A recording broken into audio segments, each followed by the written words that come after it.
A very good morning to everyone joining us. Welcome to the Women's Aid Organization, WAO's initial findings report launch on a study of Malaysian public attitudes and perceptions towards violence against women. I'm Tehmina Kaoosji, and I'll be taking us through today's proceedings. Ladies and gentlemen, this landmark first of its kind study in Malaysia is an absolute essential for experts, activists, policymakers, and even the average Malaysian interested in ending violence against women in Malaysia. Now, the Malaysian Public Attitudes and Perceptions Towards Violence Against Women WAO project is a large-scale research project and the first project of this nature WAO has undertaken in over 25 years. It began picking up in March of this year. Also, a very timely juncture, considering that in March 2021, we as Malaysians and as part of the wider global community had been living through the still ongoing COVID-19 pandemic and the accompanying shadow pandemic of violence against women. In fact, UN Women reports that since the outbreak of COVID-19, emerging data and reports from those on the front lines have shown that all types of violence against women and girls, particularly domestic violence, has intensified, with exacerbating factors including movement restrictions, isolation with abusers, and cramped living conditions. Plus, we are just 10 days away today from IDVAL 2021, the International Day for Elimination of Violence Against Women, marking the start of 16 days of activism, which annually culminates on December the 10th, Human Rights Day, a resounding reminder that women's rights are human rights. WAO's study thus digs deeper and seeks to highlight underlying contributing factors of WAO, measured through Malaysia's understanding of violence against women, including domestic violence, child marriage, and rape, amongst other issues. Now, a nationally representative sample of 1,000 respondents contributed to this, and the research was conducted by IPSOS. The project has been generously funded and supported by Global Fund for Women, or GFW, one of the world's leading foundations for gender equality, standing up for the human rights of women and girls. WAO's work is supported by Yayasan, Sime, Darby. Ladies and gentlemen, we aim to answer the fundamental question: what do Malaysians think about violence against women and gender equality? Before we move any further, I'd also like to emphasize that WAO and myself envision today's session as a safe space for discourse and for survivors. As such, we highly encourage participants to remain respectful while engaging. We will also be discussing potentially triggering topics regarding violence against women and encourage attendees to engage or disengage based entirely on their individual personal boundaries. The WAO Research Team will be making a presentation on the research findings shortly, followed by audience Q&As, after which we'll conclude with a closed press conference session for media colleagues. With all of that stated, and without further ado, allow me now to hand over the virtual floor to Sumitra Viswanathan, Executive Director of Women's Aid Organization, to deliver her keynote address on addressing the root cause of violence. Sumitra, over to you.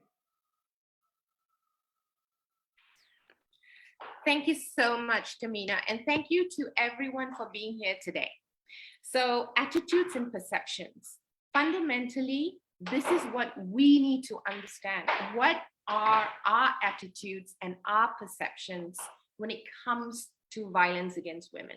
So, every day in the services that WAO provides, in the women that we support, we hear and we experience so much about what could have been done, what should have been done. We've all read that story or heard that story about, that woman who had been, everybody knew that there was a particular woman in a certain neighborhood who had been abused by a husband over a long period of time. Nobody did anything, and therefore eventually led to very serious consequences, including loss of life. We all know that. So what is it that makes us turn away? What is it that makes us try to instead heap blame on the survivor? And what it is that leads us to find justifications for violence against women. So over the past 4 decades, we've assisted thousands of women and girl survivors of gender-based violence and discrimination. Their patriarchal attitudes and social norms that there are at the root of violence against women. We've learned that survivors of violence face further marginalization from society through all different forms of discrimination. And we've also seen how discrimination and harassment can make women more dependent and more vulnerable to violence. As Tehmina mentioned earlier, the COVID-19 pandemic has exposed and intensified the vulnerabilities of women in our society, both at home and at work. And this is very clearly evidenced by the sharp increase in incidences of domestic violence and pronounced economic inequities. Gender inequality breeds violence and discrimination, as it casts women as lesser than men and therefore less deserving of rights.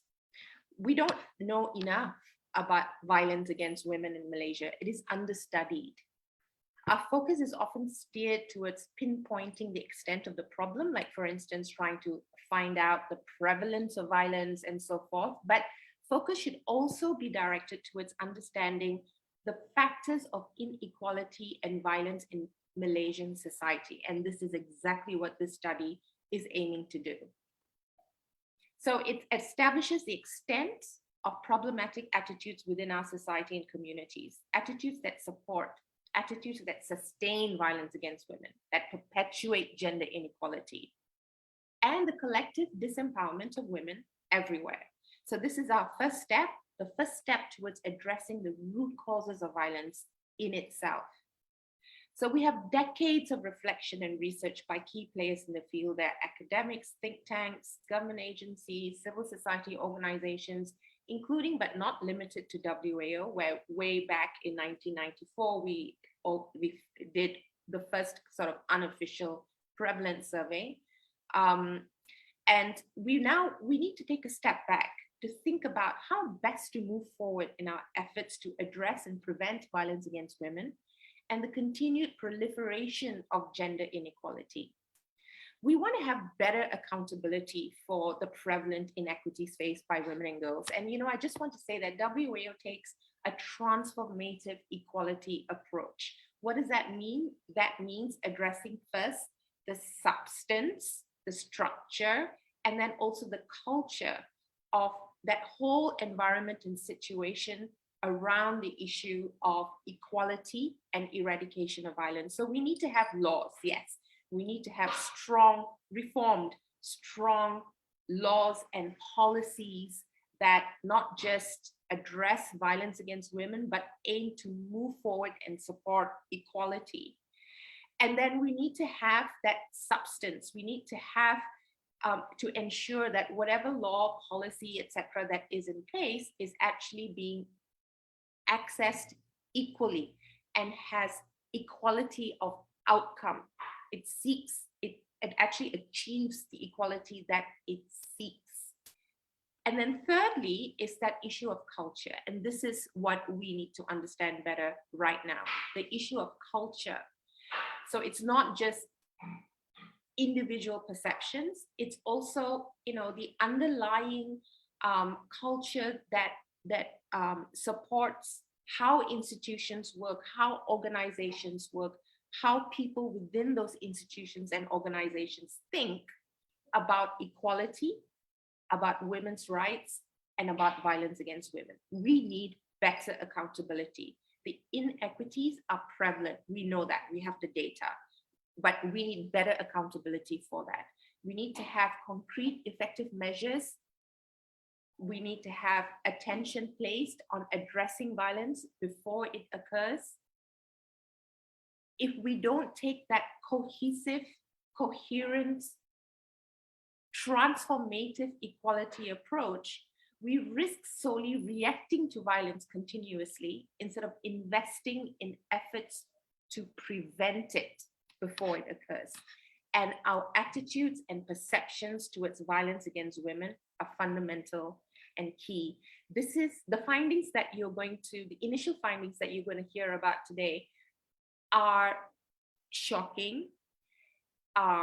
It is mind-blowing for me in some ways, eye-opening, but we need to understand what the baseline is. We need to understand where we are right now. We need to understand the true extent of the challenge that we face right now.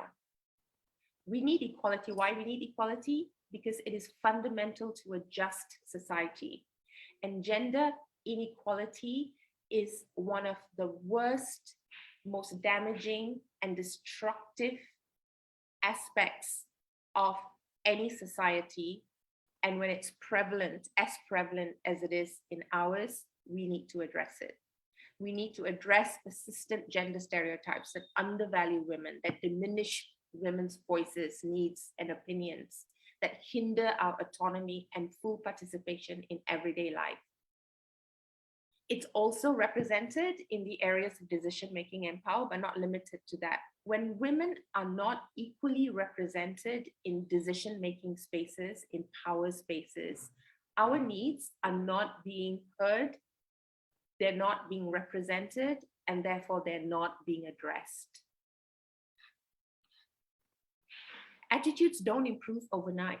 Perceptions towards equality are a reflection of how we view women and how deeply entrenched gendered expectations are within our society and in our communities.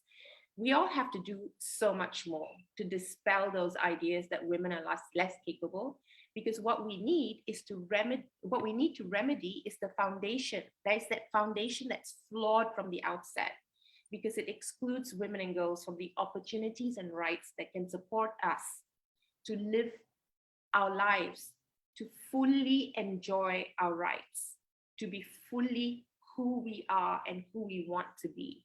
We must do more to address the roots of inequality and violence. We want to see that positive shift towards making spaces safely available for women and girls to thrive. This is a long-term commitment. It is an investment of time that is well worth the effort. CSOs like WAO continue to advocate for this and to pour efforts towards it. We need to see this commitment being shared by everyone in the community, by government, by individuals, by organizations, everyone. So let's come back again to the survey. Reliable, transparent data is key to this process. We need to ask questions that matter, questions that are difficult, questions that are uncomfortable, but it's necessary because we need to be able to understand where we are right now in the baseline, to address violence against women, to address gender inequality at each and every level. We in WAO, we are driven when the lives of women and girls change positively. It's our bliss. We need to be free and able to access rights, to pursue our dreams. We create not only a better country for women, but a better Malaysia for everyone in our country. Thank you very much. And thank you for being here. There's so much for you to learn and understand. Thank you.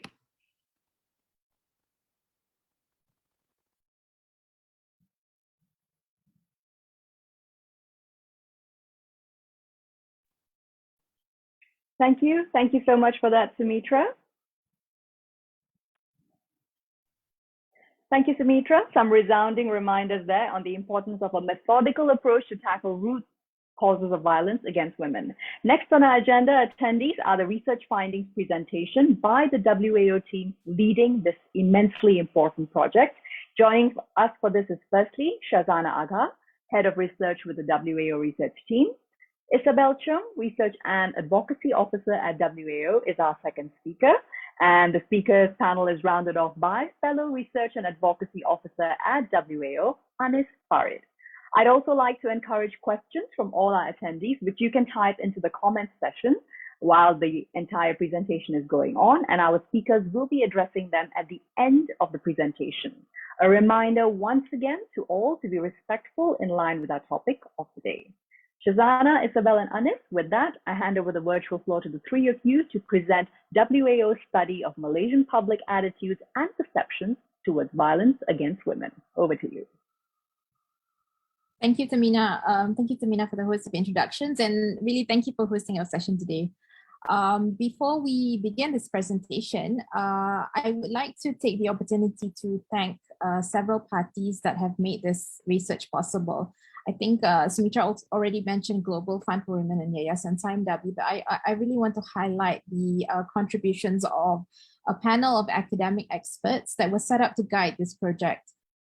Specifically, Dr. Noraida Indut, Professor Dr. Rashida Shoaib, Professor Dr. Sajaratul Nisa Osman, Associate Professor Dr. Shanti Tambaya, and Associate Professor Siti Hawa Ali. Yeah. So thank you so much for your contributions.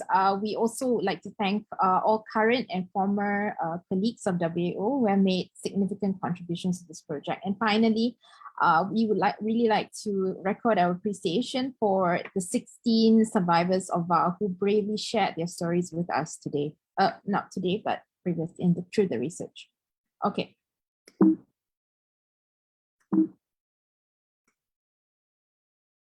So this presentation will begin with a brief overview of the study, where we will introduce the research topic, explore key concepts, ideas, research objectives, methodology, and finally present the profile of respondents.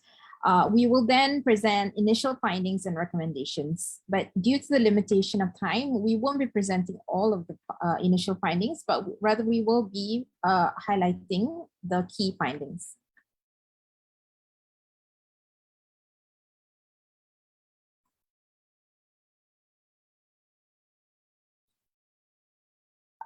Existing research on violence against women in Malaysia mostly focuses on prevalence, impact, and other aspects of WAO.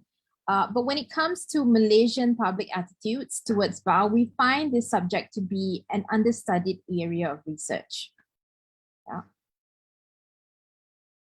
This presents itself as a large gap, and especially so given that there has been an increasing trend by other countries such as Australia, Scotland, Ukraine, and others to use attitudes as a proxy indicator of the level of tolerance for the use of WAO within society. So why this research then serves as a baseline measure and template for how Malaysia can adopt a similar approach to address these underlying attitudes.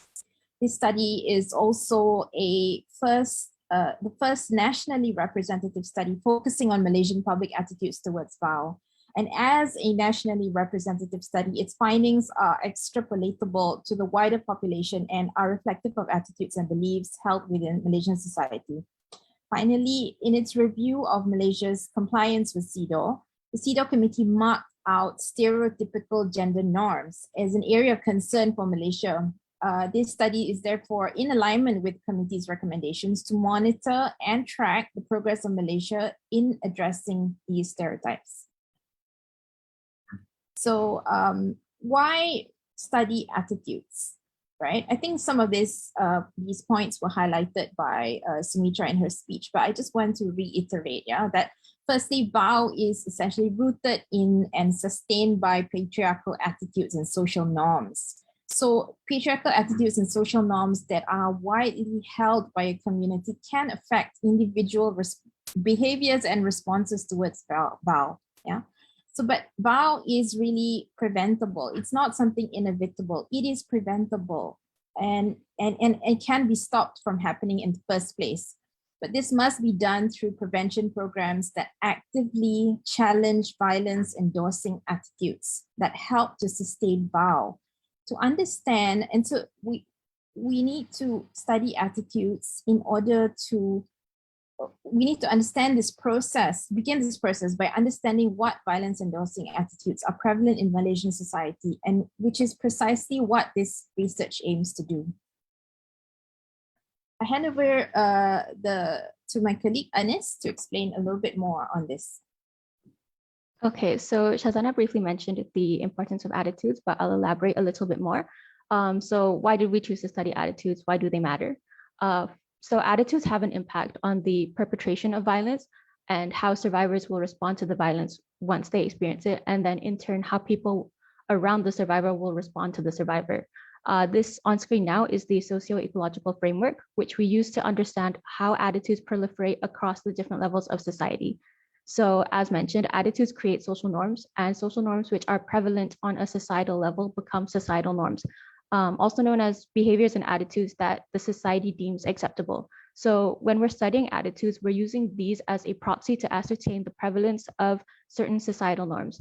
And because we live in a society, our attitudes are influenced by prevalent societal norms. And because we are also members of that society, our own attitudes will conversely have an impact on societal norms. So within this framework or understanding, violence against women arises because of societal norms that value male dominance. And this will seep into how we move about our lives and think about these issues, whether consciously or unconsciously. When women are placed in a subordinate societal position to men, they are less prioritized. And this leaves them vulnerable to a spectrum of violence, from what appears seemingly more benign, such as harassment, to more overtly violent, such as abuse.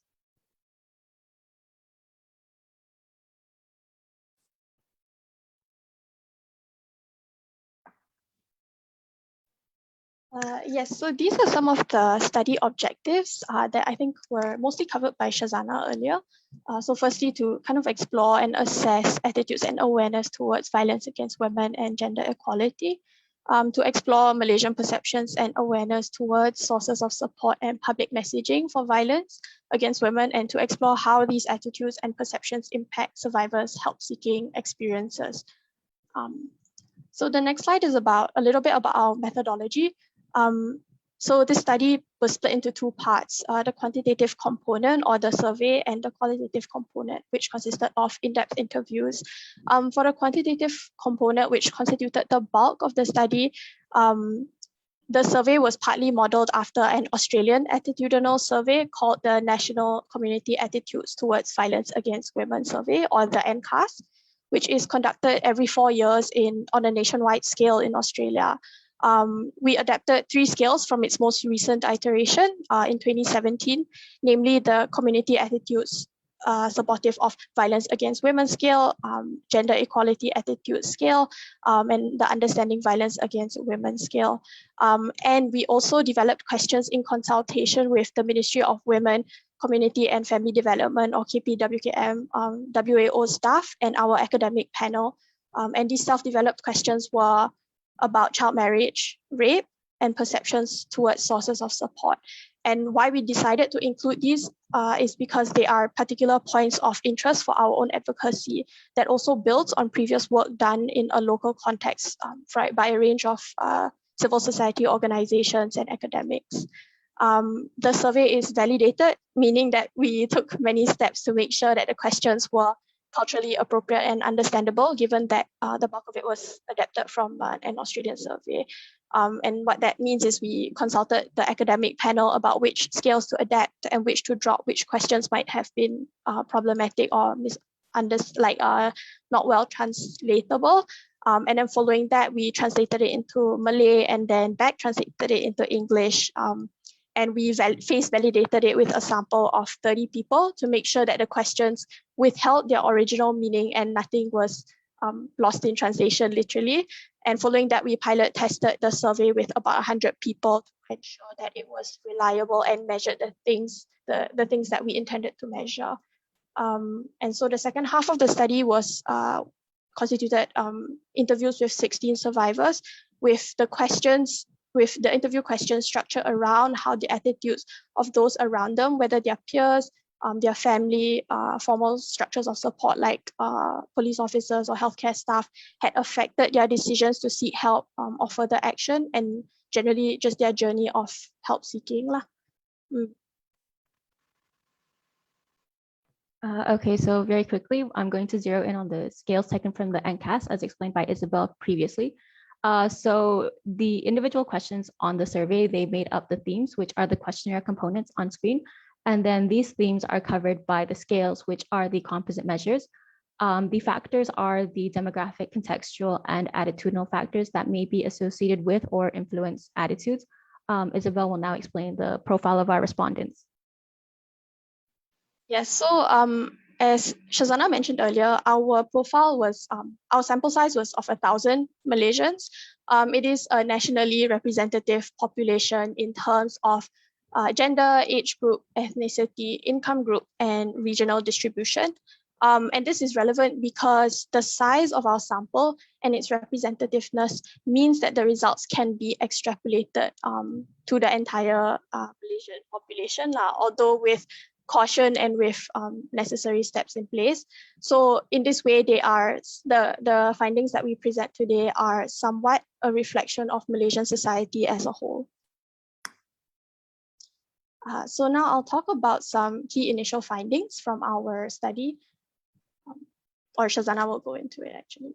Yeah, so I'll begin with the first finding, which finds that only approximately half of Malaysians are likely to oppose violence-endorsing attitudes and support gender inequality. When we talk about violence-endorsing attitudes, we're talking about attitudes that justify, minimize, trivialize violence against women. And that's in a nutshell, that's what it really is. And so we used these two scales, the community attitudes supportive of violence against women scale, the CAS vows, and then the gender equality attitude scale to measure this. And from this, from the results of the survey, we see that so sorry, just to reiterate, to help provide more understanding, each of these scales were made up of a set of questions to which respondents either responded positively, as indicated by the green circles, negatively, as indicated by the red circles, and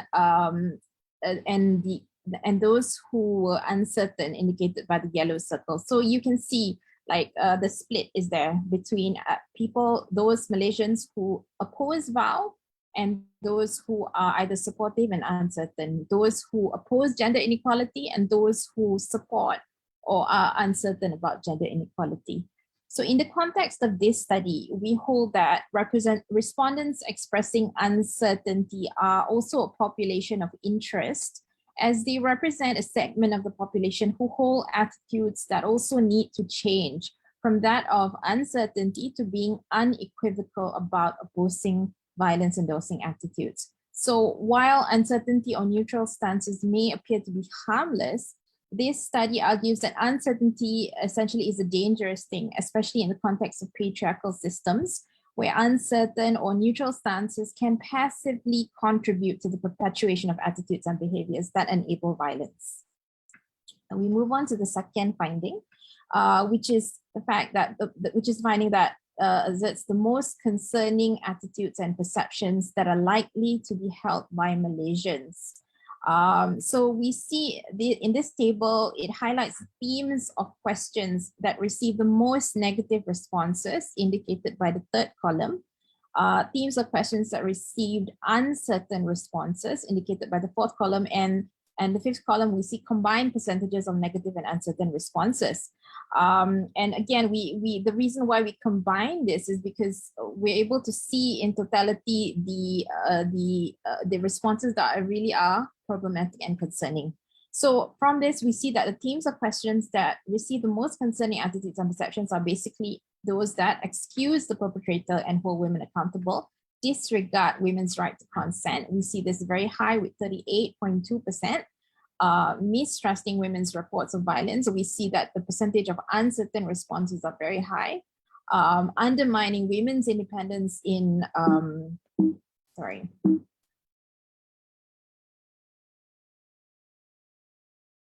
undermining women's independence and decision-making in private and public life. And finally, denying gender inequality as a problem. So now we go on to the third finding. Yeah, thanks for that, Shazana. So one of the key findings that we got from this study is actually that Malaysians seem to be able to identify violence. So they have like a good knowledge of violence, but how this manifests in their daily lives, there is not really that connection. So for example, in our UVOS scale, Understanding Violence Against Women scale, about 94% of respondents were able to identify different physical forms of violence, while about 83% were able to identify non-physical forms of domestic violence when it's explicitly described as seen in the table here. So however, findings from other areas within this study suggest that this understanding is superficial. So while respondents are able to pinpoint what domestic violence looks like, there still seems to be certain situations in which violence is normalized and it's acceptable.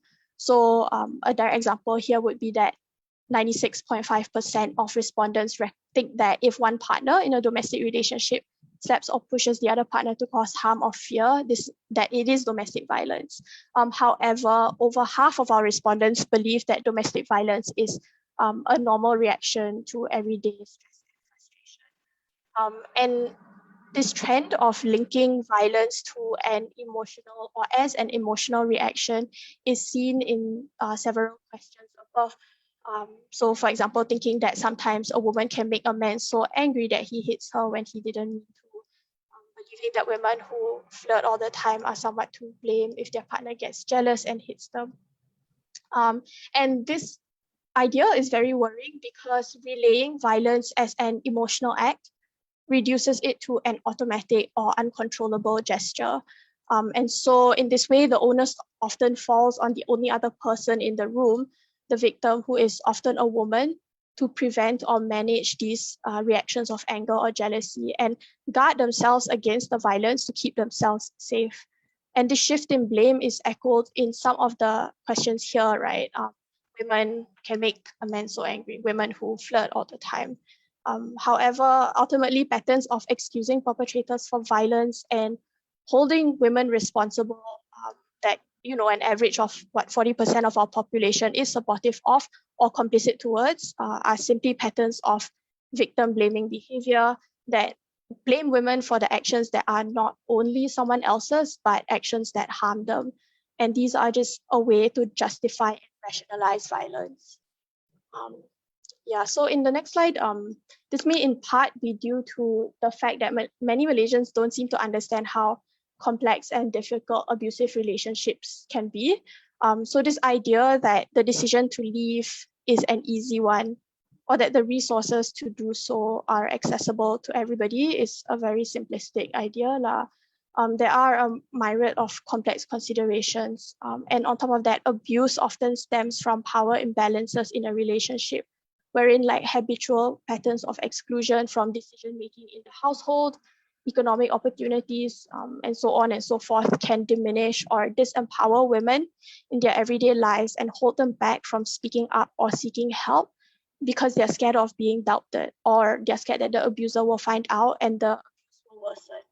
So when we as a society hold beliefs that domestic violence is resolvable, or is quickly resolvable through acting a certain way to manage somebody's anger or jealousy, or simply leaving when it's dangerous, we are inadvertently blaming the victim for what's happening, believing that they are putting themselves in this position, and thus ignoring these more nuanced, less visible, but extremely relevant and important factors in place. And most importantly, these are attitudes that affect our response to survivors of violence, responding in a way that minimizes or invalidates a survivor's experience, which can also make it, again, more difficult for survivors to leave or seek help. So in the next slide, in relation to the above point about responses towards violence, concerningly, over a third of respondents are complicit towards several aspects of mistrusting women's reports of violence.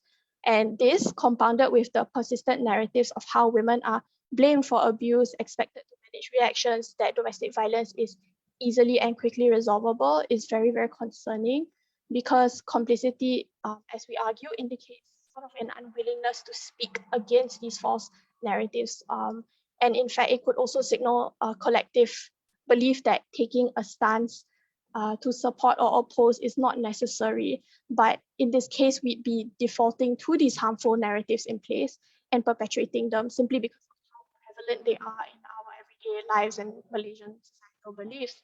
And this ultimately fosters an environment that can make it very unsafe for women to seek help or speak out against abuse. Our survey found that over 80% of participants have encountered public messaging on violence against women in one form or another, with the majority having seen public messaging on domestic violence or sexual harassment, which we can infer to mean that there is a high level of awareness about these issues.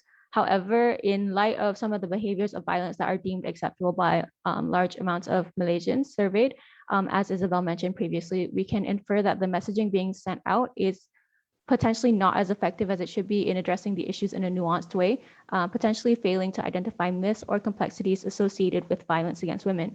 However, more research is definitely needed before we can conclusively say whether or not current public messaging is working. That said, though, in the next slide, TV, Facebook, and newspapers all appear to be good mediums for public messaging. So this is a bit of good news.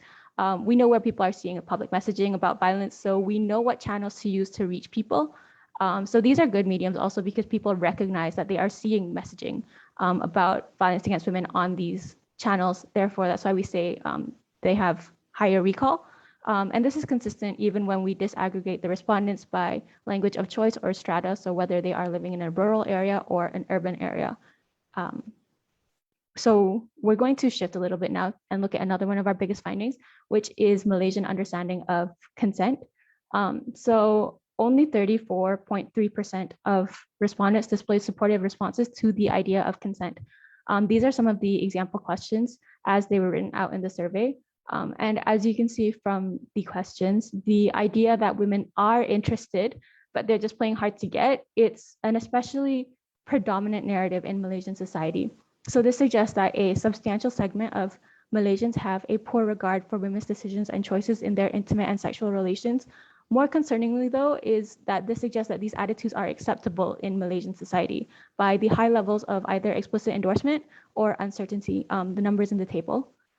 So this likely means that the disregard of women's right to consent extends beyond intimate situations to everyday life. Consent in general is also poorly understood by Malaysians, which leads to rampant endorsement of rape myths within Malaysian society, which Isabel will be elaborating on. Yeah, so this is also a key finding from our study that really stood out to us. Rape myths, what are rape myths?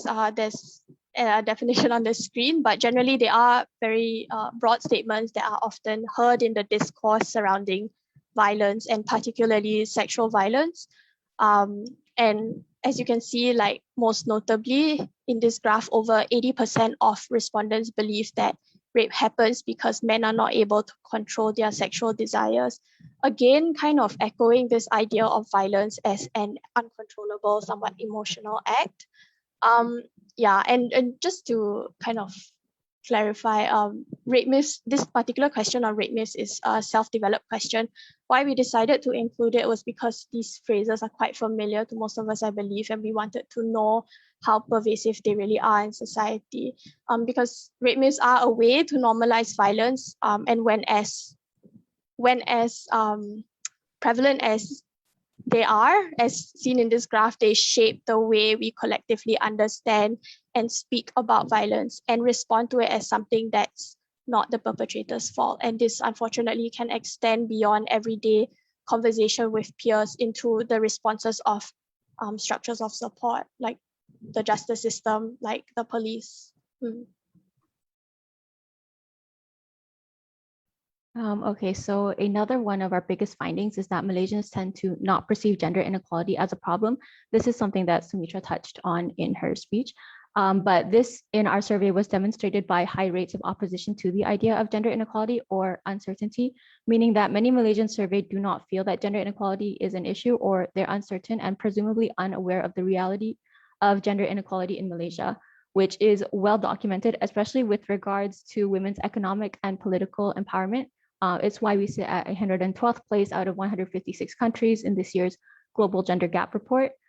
These issues work in cycles. So when we deny gender inequality, we believe that women's place and position in society now, how they're treated as it is, it's acceptable, and there isn't a problem with, for example, the lack of female representation in political leadership, or even with day-to-day things like the harassment and discrimination that many women still face based solely on their gender.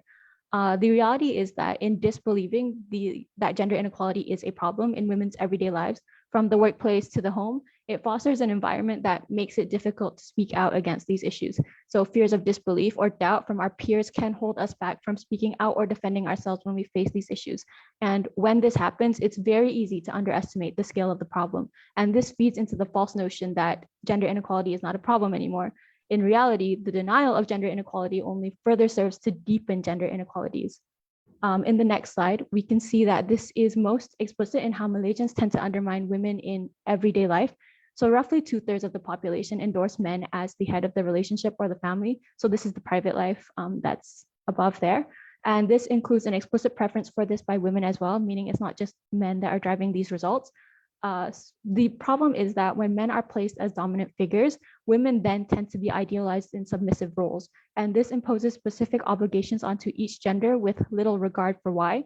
And this imposition can extend beyond the home life, which are the public life results that we see down there.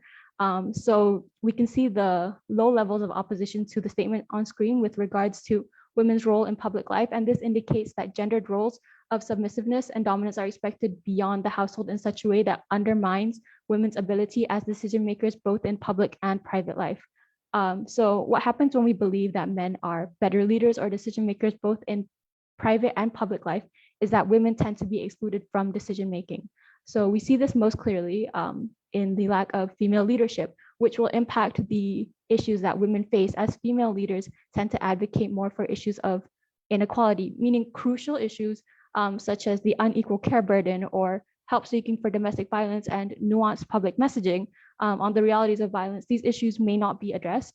So this is the cycle where ultimately women's needs are less accounted for, serving only to maintain the unequal structures that perpetuate the issue. Now we shift on to findings on child marriage. Yes, so positively over 70% of the population oppose child marriage. That is that so over 70% think that the minimum legal age of marriage should be 18 and above.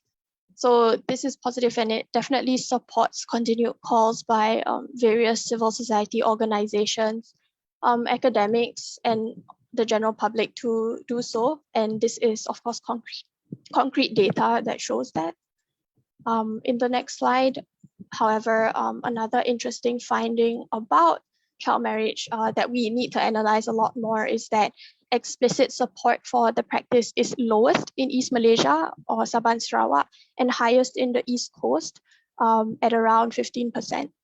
This doesn't quite line up with existing evidence, particularly for East Malaysia, as recent numbers from the government stated that most applications for child marriage came from East Malaysia. However, more research really is needed about child marriage, and the government needs to be completely transparent about the data it shares and consistent in doing so publicly to better inform this research and to better inform effective measures to combat the practice. Okay, so now I'm going to talk about public perception of sources of support. So when we looked at sources of support, we were aiming to gauge how well Malaysians understood the services available for survivors.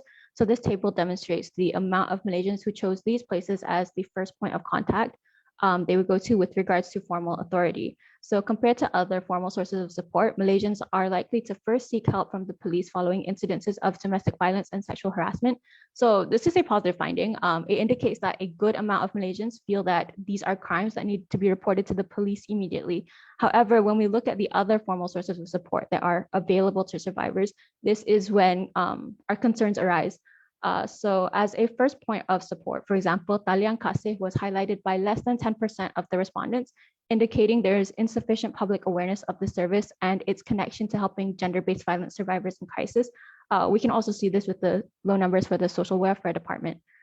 So when we're looking at this data, we're looking at the typical Malaysian and where they perceive they can seek help. So what's most concerning about the findings, for example, on the hospital and primary health clinics is how low these numbers are, because previous research by Kanita has indicated that hospitals and primary health clinics are one of the first places many survivors choose to go. This could be because of how Malaysians typically understand violence. So when we look at how high mental health professionals rank on this list, it suggests that perhaps when we think about violence, we're thinking about the mental health impact as opposed to the immediate and urgent help that someone might need, for example, if they were physically abused or sexually assaulted.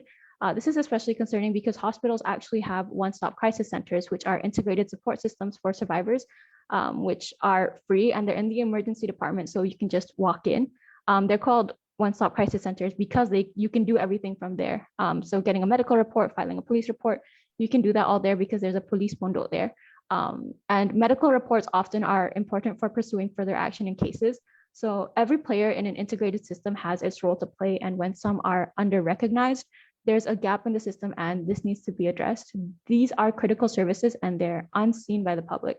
Furthermore, like as a civil society organization, we can see that community organizations like ours are not even on this list, meaning for the typical Malaysian, we are completely outside of their reference point for violence. This is obviously a huge issue and one we need to think about more on how to address. But overall, this signals that Malaysians are not well aware of the pathways of support available to survivors of violence, where they can refer them beyond the police. And this is concerning, especially when we look at what our survivor interviews revealed. So as mentioned earlier, we interviewed 16 survivors to deepen our understanding of how societal attitudes affect their help-seeking journeys. The main findings here demonstrate that a empowered, empathetic, and knowledgeable society is crucial because informal sources of support, such as friends and family, they play a critical role in connecting survivors with formal sources of support, which were seen on the previous slide. Not only by explicitly providing these resources, which gives the survivors knowledge of and access to them, signaling to the survivor that help is near, but also through how they respond to survivors. So encouraging responses such as emotional support and believing the survivor, these are actually critical in getting the survivors to reach out because it signals to the survivor that they are worthy of being helped. So at the end of the day, the attitudes and perceptions the study has looked at will have the most impact on those who directly experience violence, so namely the survivors. And this again goes back to why societal level awareness of the resources and support available to survivors is crucial. It's at the end of the day, people like you and me who ultimately can help connect survivors to the help that they need. With that, Shazana will now present key recommendations we propose following the initial findings of this study. So thanks, Anis. In this study, we put forward 9 key recommendations, but in this presentation, we will just touch on 3 key recommendations, namely, firstly, to adopt a comprehensive prevention strategy. So we believe that violence prevention efforts in Malaysia, given the worrying findings of the study, we believe that violence prevention efforts should be underpinned by a comprehensive prevention strategy in order to have achieve a wider reach and impactful results. This strategy should target women and men across the social ecology, specifically at the individual level, at the interpersonal level, community level, at the societal level. So there is work for everyone in this. The solution is in all of us, and it needs to happen across the different levels, and it should be implemented simultaneously. So when done together, and when all of these initiatives work to reinforce one another, they then are able to achieve a wider reach and impactful results. So this suggestion, it also helps us to, this recommendation also helps us to work towards collective action rather than isolated initiatives. And finally, there's a lot of literature out there that talks that identifies evidence-based approaches and interventions that could work and that thus far have promising results. And so we recommend that the government conduct a review of these evidence-based approaches and interventions, and to identify those that could work well within Malaysia. Secondly, prevention programs in Malaysia should actively challenge underlying violence endorsing attitudes and societal norms.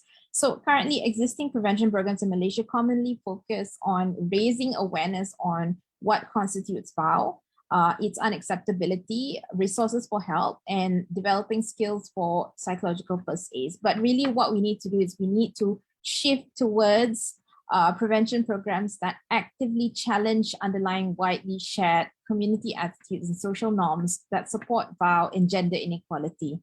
So there is emerging evidence that interventions that employ a gender transformative approach are likely to be more effective in preventing VAO.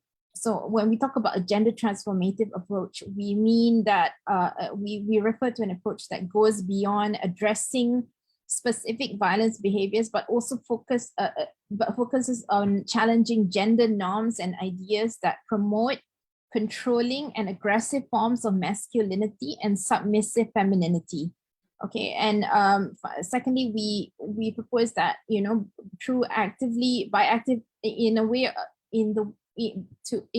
as a way of actively challenging underlying violence endorsing attitudes, we need to create new shared beliefs and values.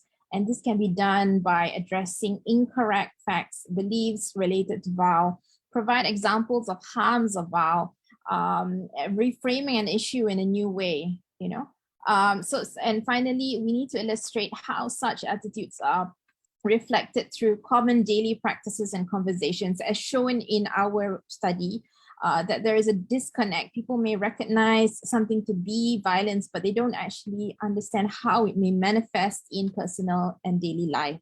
So these examples need to be concretized. All right. So moving forward to the sorry. Just before that, this is a table that kind of draws examples of the findings that from our study. The particular negative and uncertain responses towards particular ideas.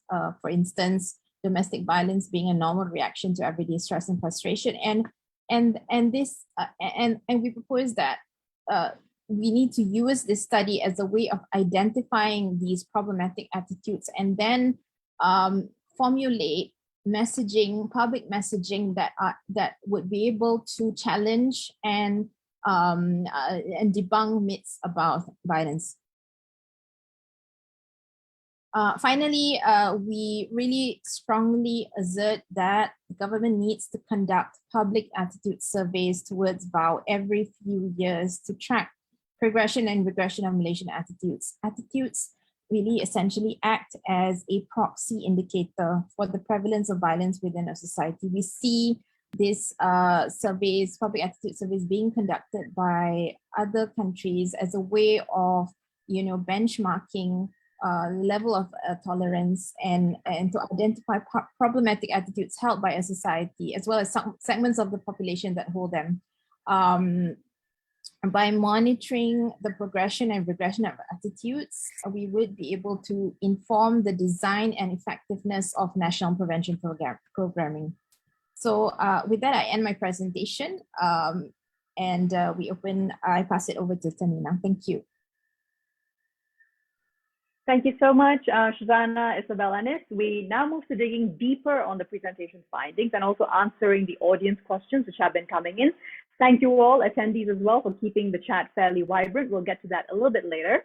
Before which, allow me to introduce now Wan Nuradia, or Nura, Country Lead for Public Affairs with IPSOS Malaysia. Also joining us now for the Q&A session will be Yuran Chung, Deputy Executive Director of WAO. Welcome, Ran. Welcome, Nura. Thank you. Can you hear me? Yes, we can. We can hear you well, Nura. And Ran is also with us. All right, so I'd like to open with asking, and this question is for either Shazana or Anis. So how do violence endorsing attitudes affect society, and specifically, how do these attitudes impact survivors as well as the frontline officers serving them, such as what you do within WAO?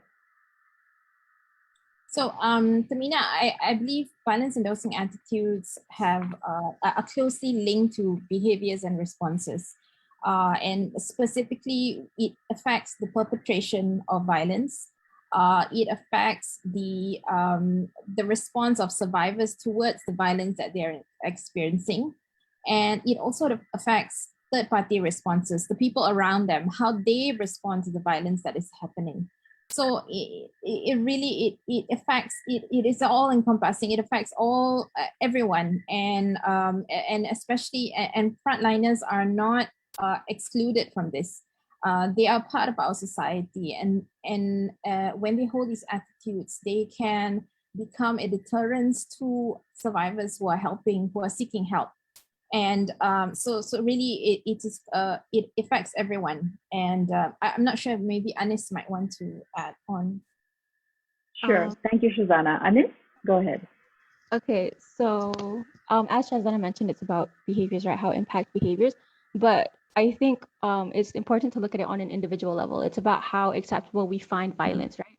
So when we believe violence is permissible, or at the very least not wrong, or a warranted response under certain circumstances, like when someone is really angry because their partner did something, that's when we can say it's a violence endorsing attitude. And this will ultimately, as Shazana mentioned, impact the survivor, not only in how they experience the violence, but also whether or not they decide to reach out for help, like their help-seeking journeys. If it impacts whether the survivor even understands that what they're experiencing is violence, and whether they decide to disclose these experiences to anyone, whether they feel they are worthy of being helped. And then this will, again, impact how people respond to the survivor, especially frontline officers, whether they believe the survivor is really experiencing something serious, or if it's just, gaduh suami istri, like something to downplay what is happening. Yeah, absolutely. Thank you for that, Anis. And it, of course, is an interconnected web, and it's important to look at it not just from community level, but also individual perspective. Moving on from there, I've got another question, and this one's for Nora from IPSOS. How are members of the panel population from the survey company recruited? Is this a reliable representation of the Malaysian population, and how so, Nora? Thanks. So I'll just answer the first question on how are members of the panel population from the survey company recruited. So the respondents are coming from our online community panel.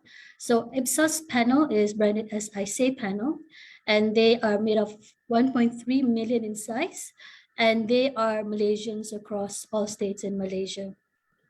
In addition to our I Say panel, we also work with exclusive partners. So we would have a widespread of representations of Malaysians and Malaysian consumers across all demographic profile. In maintaining the quality of our panel, we ensure that we have a process in place to basically ensure that, number one, our respondents are real, meaning they are who they say they are.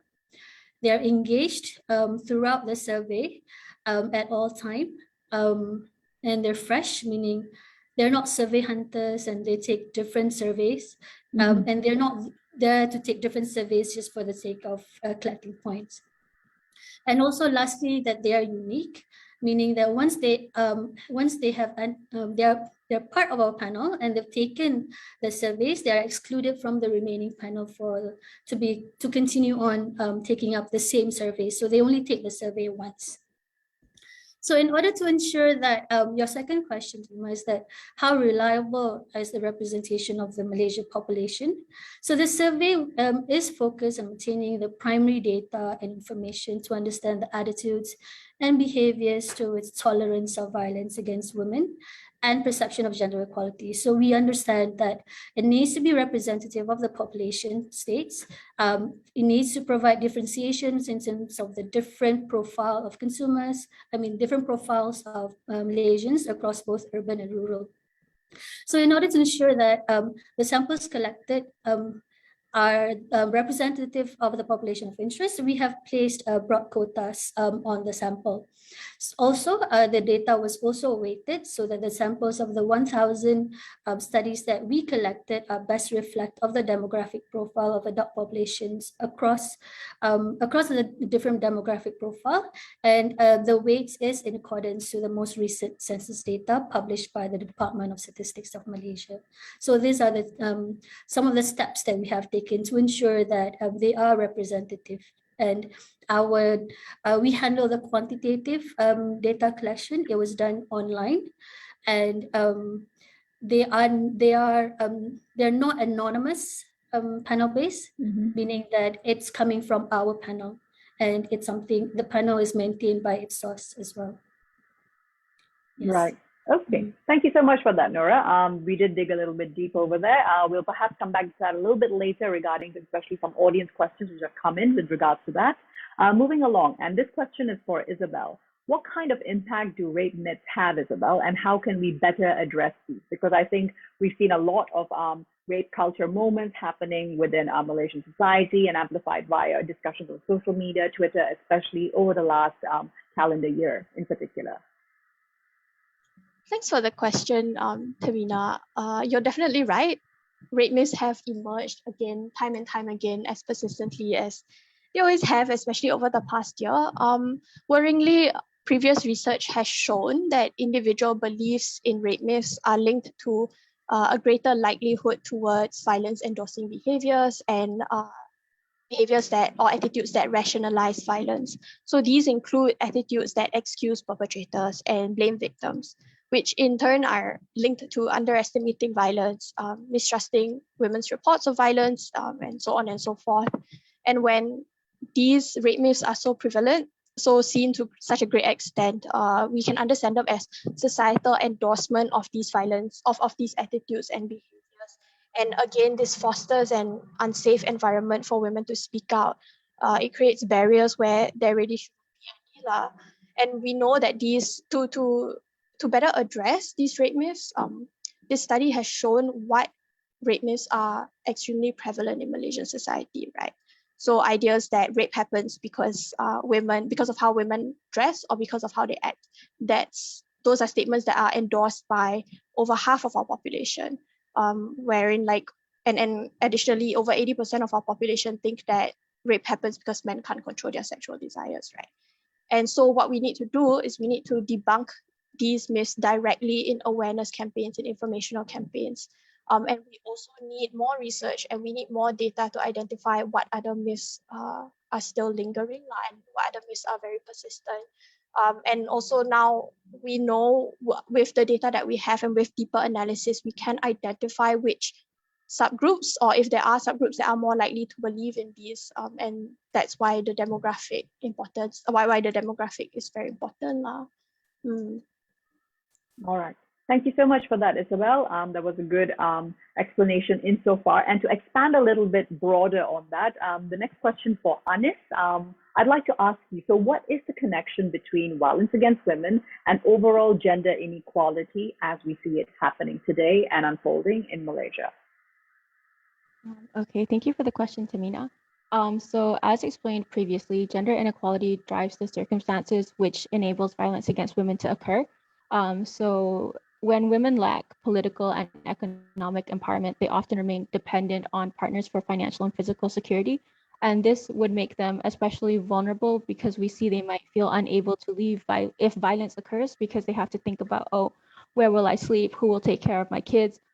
Issues like that. And this is related to how there is a tendency to undermine women as decision makers because we relegate women to a follower position and men to leader positions based explicitly also on how the survey results have revealed that.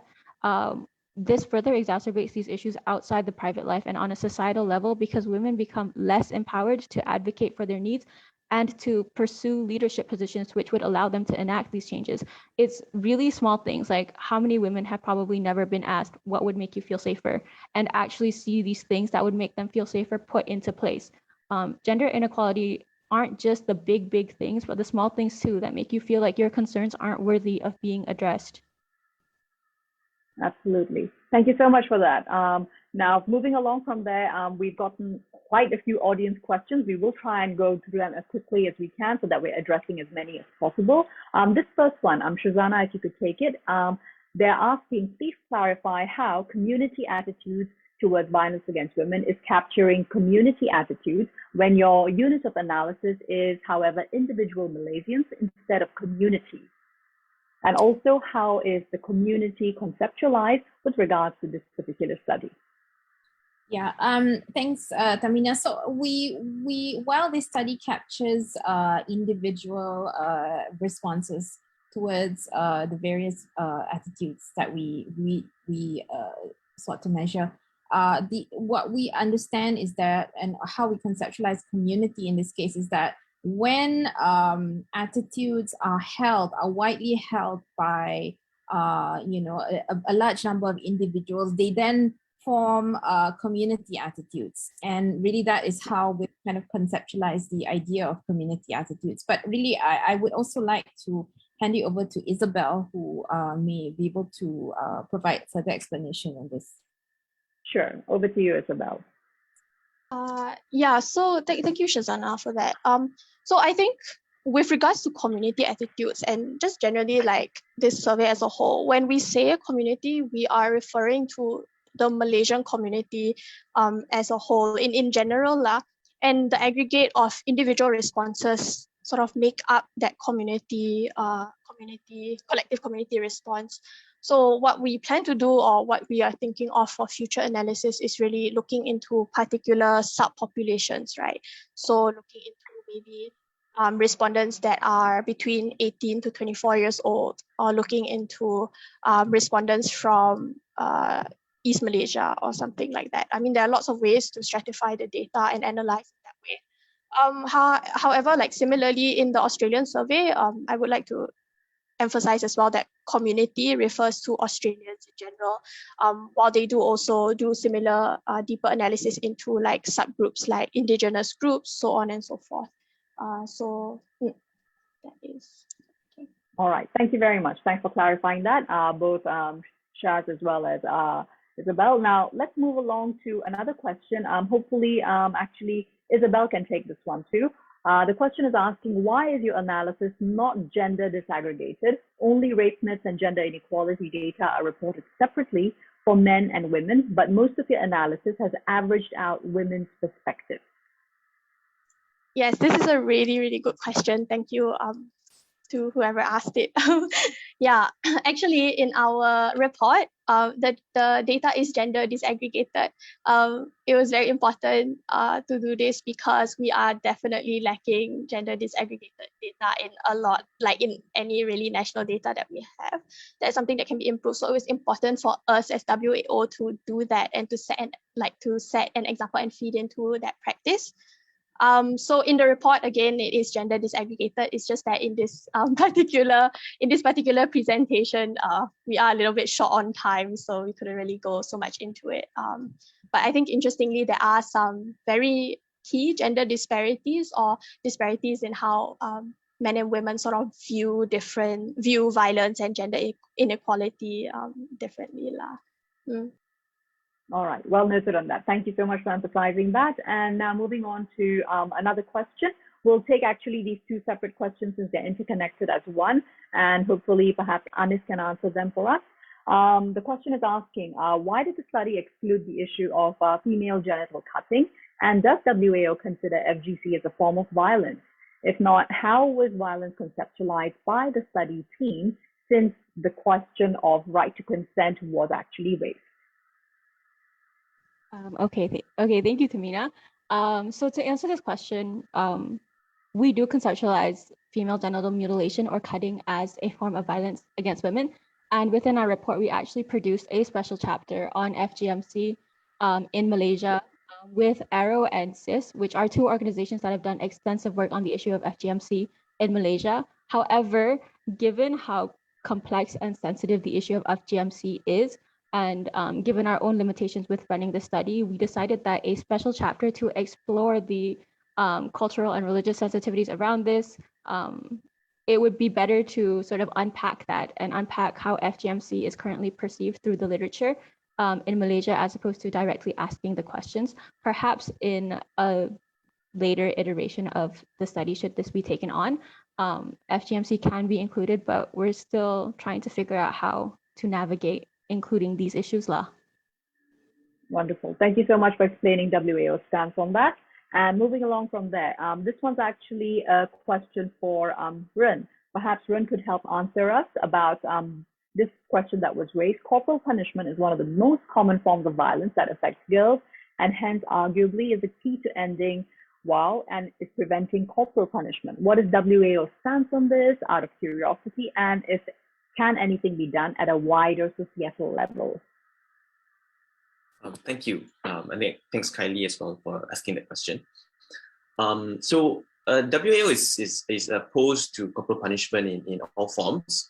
You can think of corporal punishment as happening at home, maybe parents upon children, in schools, teachers and students, as well as in the criminal justice system. So caning as a form of punishment. So WAO is opposed to all these forms of corporal punishment. It was not included in the study. Perhaps it could have been, but it was not included in this particular study.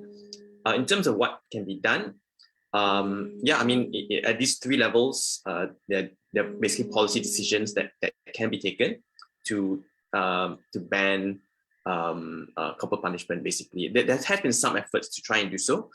So, for example, in the Child Act, there are some prohibitions against certain forms. In school, they did a study, but they didn't take any action upon that. But yeah, these are things that can be explored in future research potentially. That's right. Thank you so much for that, Ren. And now moving on to one final audience question that we're going to be taking before we move towards closing the session. This one, perhaps Shazana could take it. Any plans of meeting an all-men group of decision makers to see an understanding of the findings and what they will recommend to move forward in the area of gender equality and equity? Shazana? Sorry, Tehmina, I didn't quite hear your question. Could you repeat that? Sorry. Sure. So does WAO have any plans of meeting an all-men group of decision makers to see an understanding of the findings and what they will recommend to move forward in the area of gender equality and equity? Interesting question there.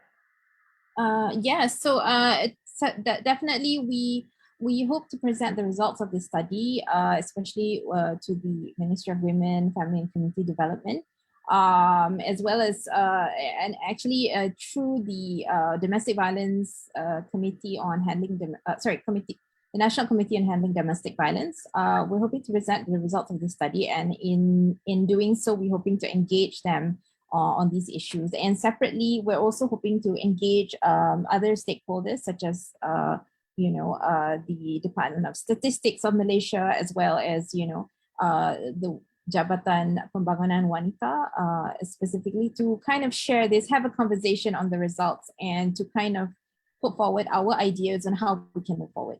Hope that explains. Yeah, absolutely. And I think perhaps the question in the first place is to ask, why should it be all men or all women? It always needs to be a collaborative effort, particularly when it comes to policymakers. Because, my personal reservation would be, if you're looking at any room full of men, particularly policymakers, you're going to be having to look at intersectional realities such as their age, perhaps even, of course, a socioeconomic background and privilege, which would lead to perhaps stereotypical attitudes when it comes to violence against women. All right. Anyhow, when it comes down to it, we've actually reached towards the end of this entire session. Thank you so much, Shazana, Isabel, Anis, Noura, as well as Ren. That truly helped clear a lot of the questions we had. And with that, everyone, we've come to the end of the public launch session of today's report. The virtual press conference will commence right after this for all our media attendees only. Attendees are attitudes and perceptions influence behavior, and behavior anchors our daily actions and practices, including violence against women and gender equality. So judging from the initial report findings shared by our WAO speakers, it's quite clear to see how deeply entrenched misogyny and everyday sexism is in Malaysian society, especially over our increasingly digitalized realities during the pandemic. The silver lining, though, is that women, girls, allies are not backing down. If anything, awareness about intersectional oppression is the rallying call for advocacy and pushing for systemic reform through strategic policy making. WAO and other Malaysian NGOs, women's NGOs' tireless efforts have finally brought us closer to anti-discriminatory amendments to the Employment Act, an anti-stalking bill, and of course the yet-to-be-tabled sexual harassment bill. The road ahead is winding and long, and yet the vision is clear. A Malaysia built on communities where women and girls are safe, free, and can thrive to the best of their abilities. Remember, uplifting at least 50% of our population against gender-based violence is critical, not just from a feminist and human rights perspective, but as a truly tangible option for a progressive Malaysian society and even economy, especially in the critical decade ahead for pandemic recovery and staying on path for achieving SDG goals. I'm Tehmina Kaoosji, and on behalf of WAO, we'd like to thank each one of you for taking the time to attend and also contributing your perspectives and questions. Our media colleagues, please bear with us. The press conference with our WAO and IPSOS speakers will commence shortly. Thank you.